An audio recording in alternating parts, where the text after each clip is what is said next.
Hello friend, कैसे हैं आप? अच्छे होंगे। काफ़ी दिनों से जो है MTT 052 का वैसे कहीं पे आपको कंटेंट भी नहीं मिल रहा होगा।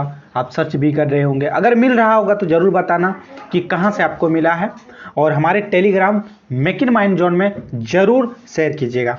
तो चलिए, मेरे पास जो कंटेंट है आप लोगों के साथ में मैं शेयर कर रहा हूँ। तो जो MTT 052 का जो है क्वेश्चन नंबर 3, आंसू अनुवाद क्या है, आंसू अनुवाद और समान अनुवाद में समानताओं और अंतर पर प्रकाश डालिए। तो कैसे करना है, कैसे लिखना है, इसके जो एक नोट्स है या जिस तरह लिखा जा सकता है। तो चलिए, आंसू अनुवाद का तात्पर्य, आंसू अनुवाद का शाब्दिक अर्थ है शीघ्र अनुवाद। इसे करने वाले को आंसू अनुवादक कहते हैं, जिसे अंग्रेजी में इंटरप्रेटर यानी क्या स्पेलिंग देख सकते हो कहते हैं। आम बोलचाल की भाषा में इनको हम लोग दुभाषिया कहते हैं। क्या कहते हैं? दुभाषिया। अब प्रमुख भाषाविदों के अनुसार आंसू अनुवाद की परिभाषाएं या नाम दिया गया है, जैसे कि डॉक्टर भोलानाथ तिवारी भाषांतरण, और डॉक्टर कैलाश चंद्र भाटिया आंसू भाषांतरण, इसी तरह डॉक्टर सतीश कुमार रोहड़ा आंसू व्याख्या, डॉक्टर रीता रानी पालीवाल आंसू अनुवाद, और डॉक्टर ई विश्वनाथ ने भी परिभाषा दी है। इसी तरह आंसू अनुवाद के अन्य नाम है मौखिक अनुवाद, वार्ता अनुवाद, तत्काल अनुवाद। ये सारे नाम आप दे सकते हैं, जैसे अलग अलग जो है भाषाविदों ने और भाषा वैज्ञानिकों ने कुछ नाम दिया है। उसी तरह से अगर उन सारे नाम को अगर आप थोड़े से इकट्ठा करो तो ये सारे नाम आएंगे। अब रही आंसू अनुवाद की डिटेल में। आंसू अनुवाद में एक भाषा के कथन को तत्काल किसी दूसरी भाषा अथवा कई भाषाओं में मौखिक रूप से प्रस्तुत किया जाता है। आंसू अनुवाद की प्रक्रिया कागज कलम की न होकर मौखिक होती है। तो क्या होती है? आंसू अनुवाद एक मौखिक प्रक्रिया है। ठीक है। आंसू अनुवाद का तात्पर्य है कि किसी भाषा में कही गई बातों को श्रोताओं तक संप्रेषित करने के लिए दूसरी भाषा में प्रस्तुत करना। इसमें वक्ता या भाषण अपनी बात कहते जाते हैं और आंसू अनुवादक हर वाक्य का अनुवाद करता जाता है। जिसे आप देखते हैं ना, कोई नेता लोग कहीं भाषण दे रहे हैं, उसका खास करके आप ये देखिए, जैसे UNO हो गया या कई और भी बड़ी सभा में, वहाँ पे बहुत सारे दूसरे देश के लोग रहते हैं, तो वहाँ पे ये सारी चीज़ें व्यवस्थाएं होती है। ठीक है, क्योंकि सभी को समझना भी होता है। तो ठीक है, तो व्याख्याकार इसी तरह से होते हैं। इस प्रकार आंसू अनुवाद से तात्पर्य उस सीमित प्रक्रिया से है जिसके अंतर्गत एक भाषा में कही गई बात को तत्काल या संपूर्ण जो है वक्तव्य के तुरंत बाद जो है दूसरी भाषा में प्रस्तुत किया जाता है। ज़्यादातर ये होता है जैसे कि लाइव कमेंट्री आप क्रिकेट देखते हो ना, बस वही चीज़, इसमें कोई डिफरेंस नहीं है। UNO में जैसे कि हमारे मोदी साहब गए, मोदी साहब कोई भाषण दिए, तो वहाँ अलग अलग देश के व्याख्याकार जो है हिंदी से इंग्लिश और रशियन सारी भाषा में करने वाले रहते हैं। अब आंसू अनुवाद की प्रक्रिया के संदर्भ में जो आंसू अनुवाद और सामान्य अनुवाद में काफ़ी समानता और असमानताएं दिखाई थे। क्या क्या है, पॉइंट वाइज यहाँ कुछ देख लीजिए।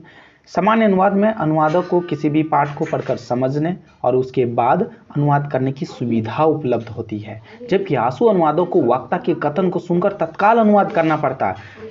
अनुवाद जैसे कि अभी आप इस प्रोजेक्ट को कर रहे हो, इसमें MTT 06 का जो प्रोजेक्ट है, आप घर में बैठ के कहीं से सहायता लेकर भी कर पा रहे हो। बट इसी चीज़ को अगर आप, जैसे कि मैं बोल रहा हूँ, इसी को आपको इंग्लिश में आपको अनुवाद करना है, इसी को आंसू अनुवाद कहेंगे। ठीक है। दूसरा पॉइंट आप देख सकते हो कि सामान्य अनुवाद में किसी शब्द का अर्थ समझ नहीं आए तो अपने सहयोगी वगैरह से शब्दकोश से मदद ले सकते हैं। ठीक है, लेकिन आंसू अनुवाद में ऐसा आप नहीं कर सकते हो।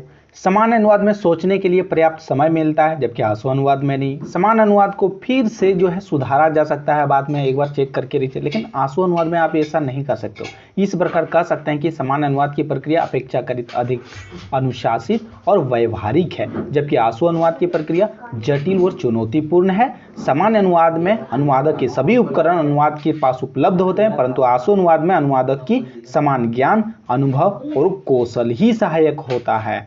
ठीक है, तो आप कितने अभ्यस्त हैं, कितने मेहनत करते हैं, उसी के बलबूते पर एक अच्छे आंसू अनुवादक बन सकते हैं। अनुवादक तो सभी लोग बन सकते हैं, लेकिन आंसू अनुवादक बनना थोड़ी ज़्यादा मुश्किल है।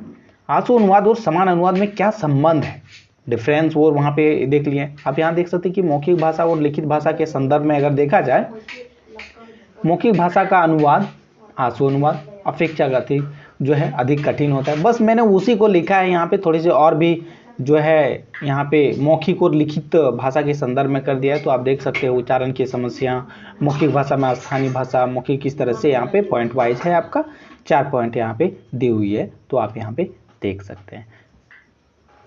ठीक है, आंसू अनुवाद और जो आप देख रहे हैं यहाँ पे कि जो असमानता वाला है वो चीज़ यहाँ भी है।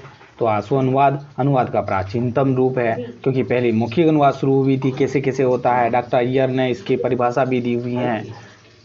ठीक है, तो ये सारी जो है परिभाषा दिया हुआ है। जब बारी बारी सुनने की प्रक्रिया का उल्लेख करते हैं तो वो आंसू अनुवाद है, और जब पत्रा आदि बारी के अनुवाद का बात करते हैं तो वो सामान्य अनुवाद है। ठीक है, मतलब लाइव जो अनुवाद हो रहा है वो आंसू अनुवाद। जो डेफिनेशन आपने देखा बस उसी तरह का यहाँ पे है, थोड़ी सी असमानता और समानता में रूप करके यहाँ पे मैंने प्रकट करने का प्रयास किया है। तो पॉइंट वाइज है, आप अच्छी से यहाँ पे देखें, स्क्रीनशॉट भी ले सकते हो। ठीक है, और बाकी अगर जुड़ना चाहते हैं तो हमारे टेलीग्राम में जुड़ सकते हैं, मेक इन माइंड जोन में। समानता में आप देख सकते हैं कि दोनों में अनुवाद की जो है आंतरिक प्रक्रिया समान होती है। आंतरिक मतलब जो इसकी बनावट वगैरह जो कह सकते हो कि लगभग अगर अंग्रेजी से हिंदी में अनुवाद कर रहे हो कोई चीज़ को, अगर आप बैठ के कर रहे हो वही बात है, कोई बोल रहा है वही बात है, लगभग आंतरिक ठीक है। लेकिन दोनों में अनुवादक का मूल कर्तव्य होता है कि क्या होता है, मूल भाषा से लक्ष्य भाषा में कहीं कहीं लिखी बात को संप्रेषित करना। समानता है यहाँ पे, समानता। ठीक है, तो यहाँ पे काफ़ी अंतर देखने को मिलता है, वो सारी चीज़ें यहाँ पे मैं कर दिया। हालांकि आपको शायद एक बार दिख चुका है, ये रिपीट हो गया। ठीक है, तो फिर से आप यहाँ पे देख लो। ठीक है, तो इस फॉर्मेट में आप यहाँ पे लिखिएगा, आपका एक अच्छा जो है आंसर राइटिंग का एक प्रैक्टिस भी हो जाएगा और एक कंटेंट भी तैयार हो गया। और बाकी अच्छा लगे तो वीडियो को लाइक करके चैनल को सब्सक्राइब कर लीजिएगा, ताकि इस तरह का और भी वीडियो आपको मिलती रहेगी। थैंक यू, मिलते हैं नेक्स्ट।